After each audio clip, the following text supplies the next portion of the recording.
네, 2,400만 배럴을 확보하긴 했지만 원유 수급 문제가 근본적으로 해결된 건 아닙니다.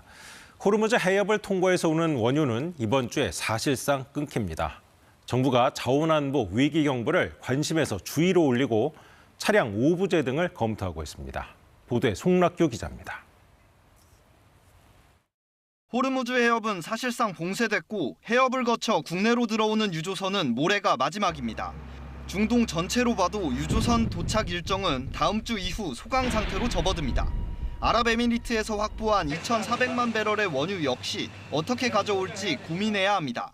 우회로인 UAE의 푸자이라 항은 이란의 공격을 받고 있고 수송량은 호르무즈 해협의 8% 수준입니다. 수급 불안이 눈앞에 닥친 상황, 정부는 원유에 대한 자원안보 위기 경보를 관심에서 주의로 격상했습니다. 위기 대응의 핵심은 타이밍입니다. 경제 주체들의 부담을 신속히 완화하여 우리 경제의 복원력을 단단하게 뒷받침하겠습니다. 정부는 대체 공급선을 찾고 있습니다.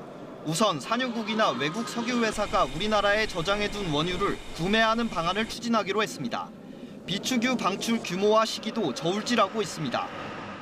IEA 차원에서 공조하기로 한 2,246만 배럴의 비축유도 우리 여건에 맞는 구체적 방출 계획을 차량 오부제나 10부제 등 수요를 줄이는 대책도 검토 중입니다. 전국 단위로 민간 차량까지 의무 시행한다면 걸프전 당시인 1991년 이후 35년 만입니다. 다만 석유 최고 가격제와는 엇박자를 낼 수 있다는 우려가 나옵니다.